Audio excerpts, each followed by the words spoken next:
Hello everyone, welcome back to the channel. I hope you all are doing good. So today in this video I'll be discussing about the origin of medicine. जो हम लोगों ने पिछली video में discuss किया था aphorisms को, तो 1 to 5 वहाँ पे एफोरिज्म्स कंप्लीट हुए थे. आज उसी को आगे बढ़ाते हैं 6th aphorism onwards. Let's start the discussion today. The unprejudiced observer, well aware of the futility of the transcendental speculations, which can receive no confirmation from experience, be his powers of penetration ever so great, takes note of nothing in every individual disease except the changes in the health of the body and of the mind, morbid phenomena, accidents, symptoms, which can be perceived externally by means of the senses.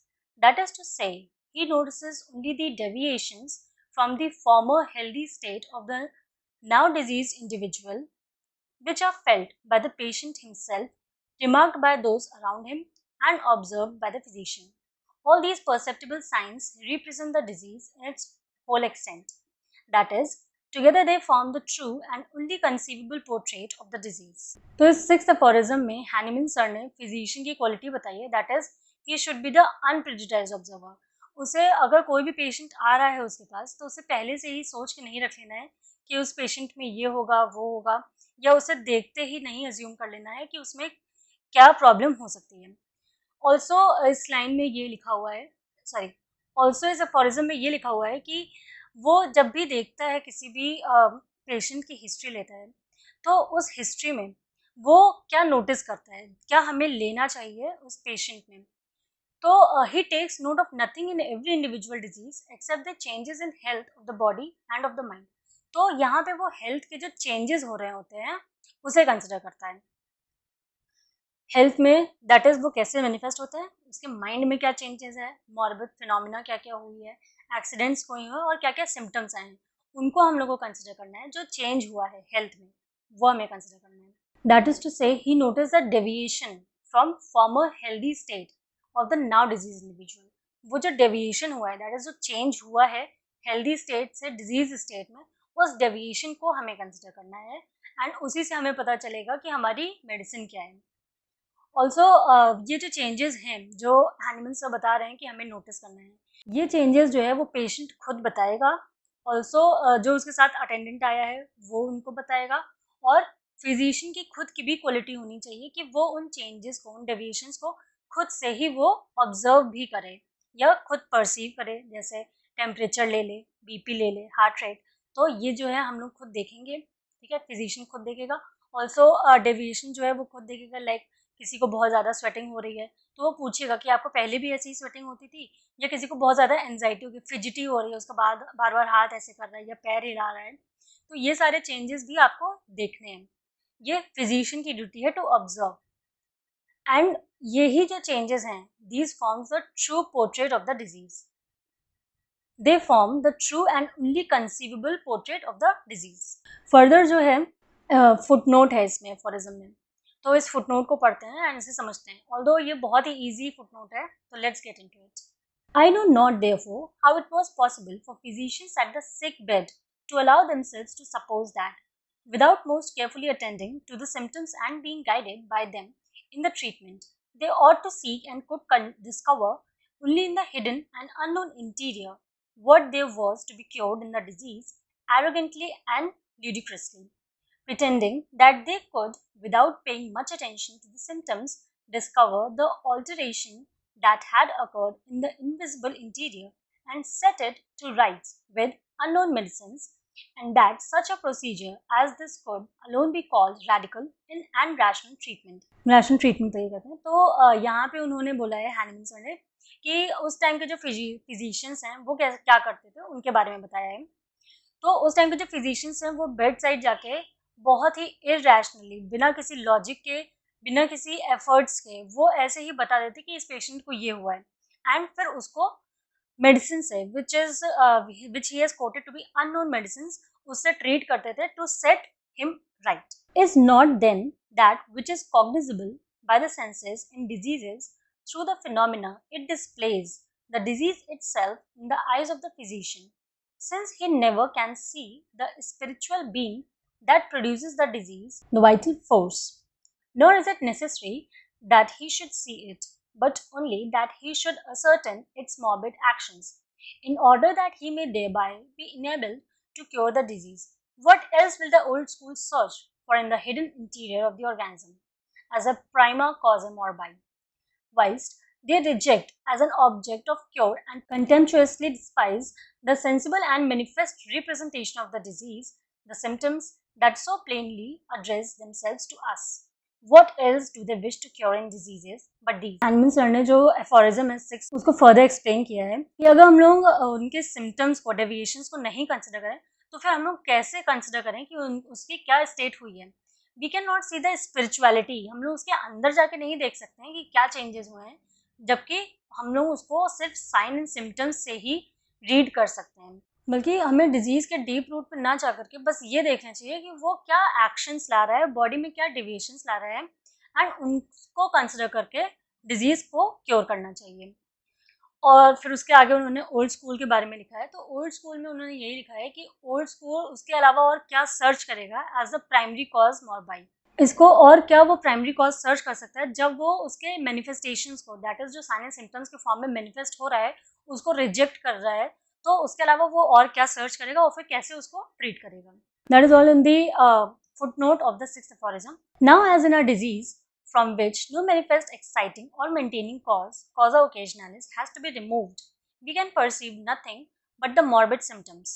It must regard being had to the possibility of a miasm and attention paid to the accessory circumstances, which is given in the aphorism 5, with the symptoms alone by which the disease demands and points to the remedy suited to relieve it. And moreover, the totality of these, its symptoms, of this outwardly reflected picture of the internal essence of the disease, that is, of the affection of the vital force, must be the principle or the sole means whereby the disease can make known what remedy it requires, the only thing that can determine the choice of the most appropriate remedy, and thus, in a word, the totality of the symptoms must be the principle, indeed the only thing that the physician has to take note of in every case of disease and to remove by means of his art, in order that the disease shall be cured and transformed into health. So now in the seventh aphorism, Hahnemann sir has told about the diseases जिसमें कि हमें causes नहीं मिलते हैं, ना ही कोई maintaining cause मिल रहा है और ना ही कोई एक्साइटिंग कॉज मिल रहा है. उसमें सिम्टम्स को ही कंसिडर करते हैं. ऑल्सो हम लोग मियाज्म को कंसिडर करते हैं and accessory circumstances, that is साथ साथ और क्या चीज़ें हो रही हैं उसको भी कंसिडर करते हैं. दैट इज बिकॉज कि symptoms are the only thing जो हम लोग को क्लियरली परसीव होते हैं as a physician.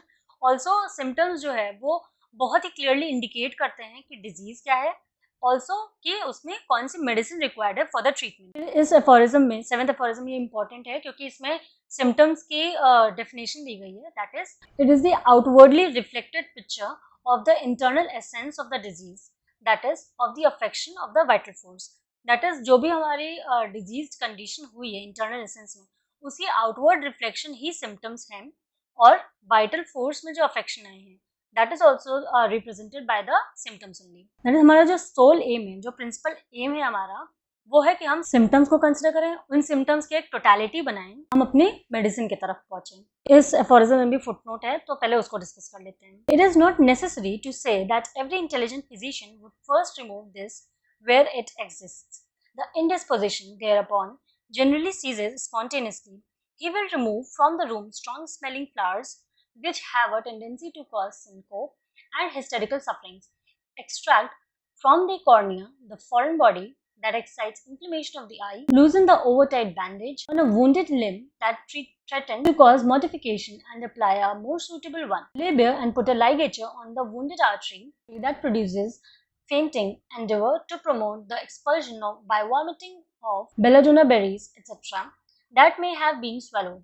Extract foreign substances that may have got into the orifices of the body, the nose, gullet, ears, urethra, rectum, vagina.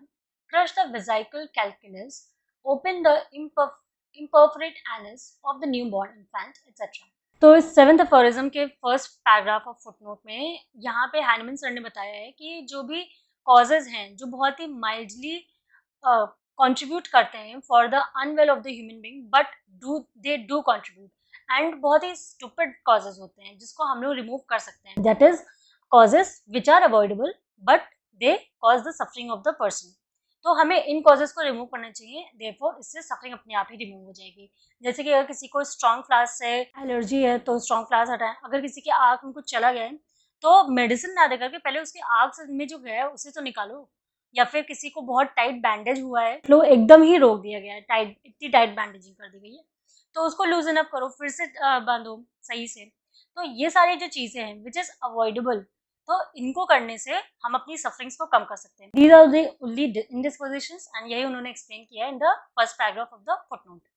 Now let's go to the second paragraph. In all times, the old school physicians, not knowing how else to give relief, have sought to combat and, if possible, to suppress by medicines here and there a single symptom from among a number of diseases, a one-sided procedure which, under the name of symptomatic treatment, has justly excited universal contempt, because by it not only was nothing gained, but much harm was inflicted. A single one of the symptoms present in no more than the disease itself than a single foot is the man himself. This procedure was so much the more reprehensible that such a single symptom was only treated by an antagonistic remedy, therefore only in naturopathic and palliative manner, whereby after a slight elevation it was subsequently only rendered all the worse. तो इस second paragraph में हैनिमन sir ने उन time के जो physicians थे, old schools थे, उनके बारे में बात करी है कि अब वो क्या करते थे, कोई भी एक सिंगल सिम्टम लेते थे जो कि पेशेंट को सबसे ज़्यादा बॉदर करता है, वो उसको रिमूव कर देते थे, आइदर सर्जिकली या फिर पैलिएटिव मेथड से उसको रिमूव कर देते थे, एंड उससे पर्सन को तो आराम मिलता था, लेकिन दे डिडंट नो कि वो जो डिजीज़ है वो उसके अंदर बढ़ती ही जा रही है। तो यही वो करते थे जो इसमें ये लिखा है कि among number of symptoms in a disease they consider single symptom and उसको वो रिमूव करते थे, एंड उसको वो जस्टिफाई करते थे, इस प्रोसेस को, सिंगल सिम्टम रिमूवल के प्रोसेस को वो जस्टिफाई करते थे by giving the name symptomatic treatment. और फिर उन्होंने फिर इस फॉरिज्म और लिखा है कि इससे और कुछ भी गेन नहीं होता था बल्कि हार्म ही होता था पर्सन का। सपोज दैट एग्जाम्पल के तौर पे समझें तो अगर किसी को गैंग्रीन हो गई है, फुट अल्सर हो गए हैं या फुट गैंग्रीन हो गई है, तो उन्होंने उस फुट को एम्पुटेट कर दिया। नाउ दे फॉरगेट कि जो गैंग्रीनस कंडीशन है वो पैर में है, तो वो पैर इंसान मतलब पेशेंट का ही है, तो वो पेशेंट एज अ होल को नहीं देखते हैं, बट वो उस फुट को ही कंसिडर कर रहे हैं एंड गैंग्रीनस फुट को वो एम्पुटेट कर देते हैं। Gangrene is just an example, it could be anything, तो वो उस सिंगल ऑर्गन को कंसिडर करते हैं, सिंगल ऑर्गन को कंसिडर करके अगर उसमें डिजीज होती जा रही है तो वो उसे रिमूव कर देंगे, ना कि वो उस डिजीज को रिमूव करेंगे जो इंटरनली बॉडी को अफेक्ट कर रही है। एंटागोनिस्टिक मेडिसिन देकर के उसे पैलिएट कर देते थे। तो this is what old school practices at that time. I hope it's all clear to you. If you have any doubt in anything, aphorism or footnote, do comment below and let me know. Also follow the Instagram channel. There also I have been posting few slides, so it is quite interactive also with all the figures and all. So do follow the Instagram page. Thank you very much. That's all.